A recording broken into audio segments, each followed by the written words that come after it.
আসসালামু আলাইকুম। বিশ্ব কাঁপানো খবর জানাচ্ছি আমি মেহজাবিন ইসলাম। আপনি দেখছেন বিশ্বপ্রবাহ।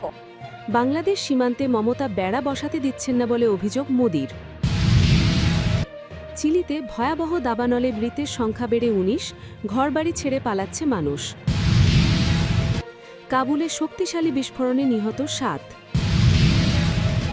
গাজায় তুরস্ক কাতারের সেনা মোতায়েনের বিরোধিতা করে যা বললেন নেতানিয়াহু।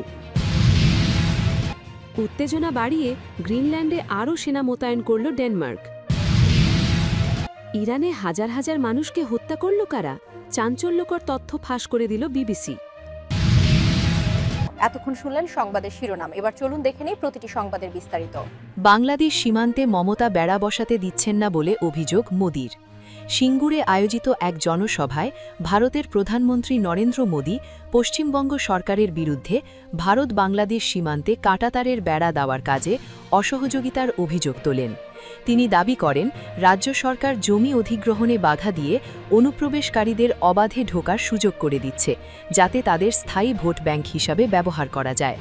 মোদি অভিযোগ করেন, মুখ্যমন্ত্রী মমতা বন্দ্যোপাধ্যায় বিজেপি ও তার ওপর ব্যক্তিগত ক্ষোভ মেটাতে গিয়ে রাজ্যে কেন্দ্রীয় প্রকল্পগুলো বাস্তবায়ন করতে দিচ্ছেন না, যার ফলে সাধারণ মানুষ উন্নয়নের সুফল থেকে বঞ্চিত হচ্ছে।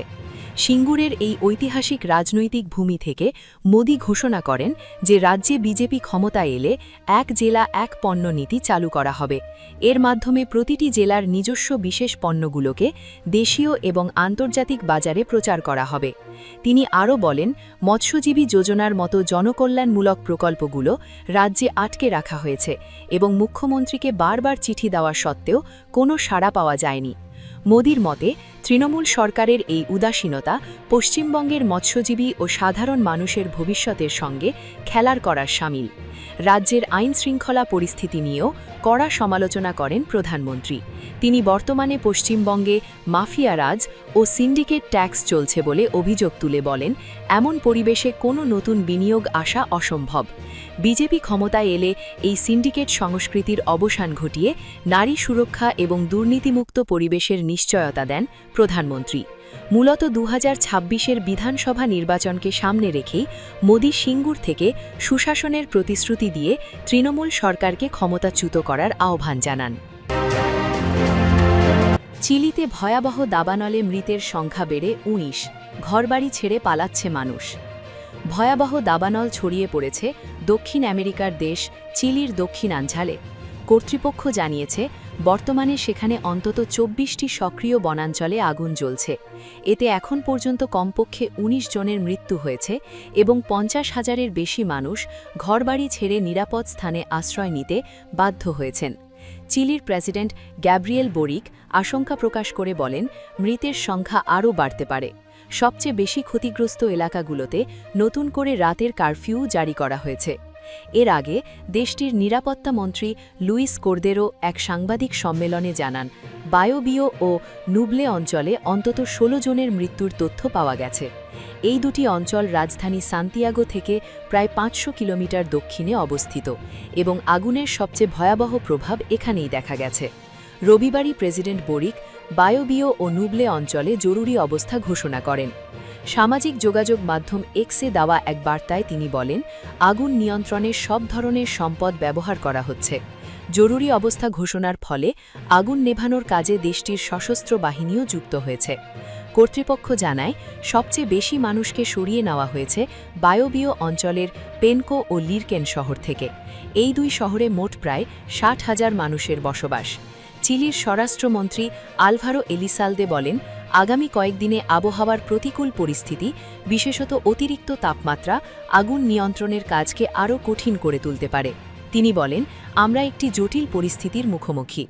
দাবানলে এখন পর্যন্ত বায়োবিও ও নুবলে অঞ্চলে প্রায় ৮৫ বর্গ কিলোমিটার এলাকা পুড়ে গেছে। এতে সম্পূর্ণ ধ্বংস হয়েছে অন্তত ২৫০টি ঘরবাড়ি। কাবুলের শক্তিশালী বিস্ফোরণে নিহত ৭। আফগানিস্তানের রাজধানী কাবুলের একটি রেস্তোরাঁয় শক্তিশালী বিস্ফোরণের ঘটনা ঘটেছে। এতে ৭ জন নিহত হয়েছেন, যার মধ্যে চীনের এক নাগরিক রয়েছেন, বাকিরা আফগানি। সোমবার রাতে এ বিস্ফোরণ ঘটায় আইএসআইএল। তারা ইতিমধ্যে হামলার দায় স্বীকার করেছে। রেস্তোরাঁটি চীনের এক মুসলিম নাগরিক যৌথভাবে চালাতেন যেখানে বিস্ফোরণ ঘটেছে সেটি আফগানিস্তানের অন্যতম নিরাপদ স্থান হিসাবে বিবেচিত। রেস্তোরাঁর রান্নাঘরের কাছে বিস্ফোরণের ঘটনা ঘটে। আইএসআইএল এক বিবৃতিতে জানিয়েছে তাদের আত্মঘাতী বোমা হামলাকারী এই হামলা চালিয়েছে। আফগান পুলিশের মুখপাত্র খালিদ জাদরান জানিয়েছেন, হামলার শিকার রেস্তোরাঁটি কাবুলের বাণিজ্যিক এলাকা শাহর-ই-নয়েতে অবস্থিত। সেখানে বিভিন্ন অফিস ভবন, শপিং কমপ্লেক্স এবং দূতাবাস রয়েছে। এই এলাকাটিকে আফগানিস্তানের অন্যতম নিরাপদ স্থান হিসাবে বিবেচনা করা হয়। গাজায় তুরস্ক কাতারের সেনা মোতায়েনের বিরোধিতা করে যা বললেন নেতানিয়াহু। দখলদার ইসরায়েলের প্রধানমন্ত্রী বেঞ্জামিন নেতানিয়াহু বলেছেন, যুদ্ধ পরবর্তী গাজায় আন্তর্জাতিক বাহিনীতে তুরস্ক ও কাতারের সেনাদের কোনো স্থান দেওয়া হবে না। সোমবার ইসরায়েলি সংসদের নেসেটে যুদ্ধপরাধী এই জহুদিবাদী নেতা একথা বলেন। খবর এএফপির। নেতানিয়াহু বলেছেন, গাজা উপত্যকায় আমরা ট্রাম্প পরিকল্পনার দ্বিতীয় পর্যায়ে আছি। দ্বিতীয় পর্যায়ের একটি সহজ মানে রয়েছে, হামাসকে নিরস্ত্রীকরণ করা হবে এবং গাজাকে নিরস্ত্রীকরণ করা হবে। আন্তর্জাতিক স্থিতিশীলতাকরণ বাহিনীতে কাতার ও তুরস্কের সেনাদের থাকতে না দেওয়ার উল্লেখ করে নেতানিয়াহু বলেছেন, গাজায় তুরস্ক অথবা কাতারের কোনো সেনার স্থান হবে না। গাজায় কোন কোন দেশ সেনা পাঠাবে সেটি এখনও স্পষ্ট নয়। যেসব দেশের সেনা আসবে তাদের নিয়ে গঠিত এই বাহিনীর কাজ হবে গাজার সাধারণ মানুষকে নিরাপত্তা দেওয়া এবং নতুন একটি পুলিশ বাহিনীকে প্রশিক্ষণ দেওয়া, যারা হামাসের জায়গায় কাজ করবে। মার্কিন প্রেসিডেন্ট ডোনাল্ড ট্রাম্প দেশটির সেনাবাহিনীর কর্মকর্তা মেজর জেনারেল জ্যাসপার জেফার্সকে গঠিত হতে যাওয়া এই বাহিনীর প্রধান নিযুক্ত করেছেন। উত্তেজনা বাড়িয়ে গ্রিনল্যান্ডে আরও সেনা মোতায়েন করল ডেনমার্ক। স্বশাসিত ডেনিশ ভূখণ্ড নিয়ন্ত্রণ নেওয়া নিয়ে মার্কিন প্রেসিডেন্ট ডোনাল্ড ট্রাম্পের হুমকির মধ্যে সেনা মোতায়েন বৃদ্ধি করেছে ডেনমার্ক। সোমবার সন্ধ্যায় রয়্যাল ডেনিশ সেনাপ্রধান পিটার বয়সেন এবং সৈনিকদের উল্লেখযোগ্য একটি দল পশ্চিম গ্রিনল্যান্ডের কাঙ্গার লুসুয়াকে অবতরণ করে। খবর আল জাজিরার। পাবলিক ব্রডকাস্টার TV2 জানিয়েছে, 58 জন ডেনিশ সেনা আর্কটিক অঞ্চলে অবতরণ করেছে এবং অপারেশন আর্কটিক এন্ডিওরেন্স নামে চলমান বহুমাত্রিক সামরিক মহড়ায় অংশগ্রহণের জন্য আগে পাঠানো প্রায় 60 জন সেনার সাথে যোগ দিয়েছে। এদিকে ডেনমার্ক গ্রিনল্যান্ডে মার্কিন সামরিক উপস্থিতি বাড়ানো নিয়ে প্রকাশ্যেই কথা বলেছে, যদিও বারবার দাবি করেছে এই অঞ্চলটি বিক্রির জন্য নয় এবং জোর করে দ্বীপটি দখলের যে কোনো পদক্ষেপ ন্যাটোর সমাপ্তি ডেকে আনবে। গ্রিনল্যান্ডকে মার্কিন নিয়ন্ত্রণে আনার ট্রাম্পের জেদ মার্কিন ইউরোপীয় সম্পর্ককে কয়েক দশকের মধ্যে সর্বনিম্ন পর্যায়ে পৌঁছে দিয়েছে এবং ন্যাটোর ভবিষ্যৎ নিয়ে আশঙ্কা তৈরি করেছে, যার 32 সদস্য দেশের মধ্যে যুক্তরাষ্ট্র এবং ডেনমার্ক উভয়ই আছে। ইরানে হাজার হাজার মানুষকে হত্যা করল কারা? চাঞ্চল্যকর তথ্য ফাঁস করে দিল বিবিসি। ইরানে গত কয়েক সপ্তাহ ধরে চলা সরকার বিরোধী বিক্ষোভ ভয়াবহ রক্তক্ষয়ী রূপ দেখেছে।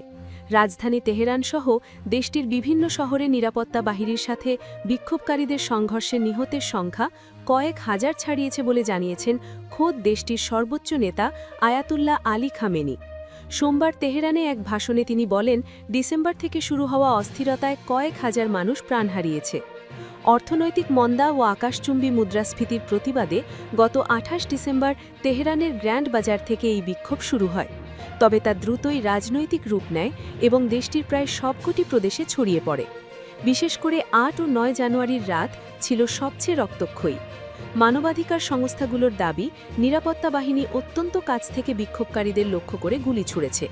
একটি মানবাধিকার সংস্থার তথ্যমতে নিহতের সংখ্যা 3300 এর বেশি নিশ্চিত হওয়া গেছে এবং আরও 4300 জনের মৃত্যু নিয়ে তদন্ত চলছে। অন্যদিকে কিছু আন্তর্জাতিক সাংবাদিক সংস্থা এই সংখ্যা 5000 থেকে 20000 হতে পারে বলে আশঙ্কা করছে।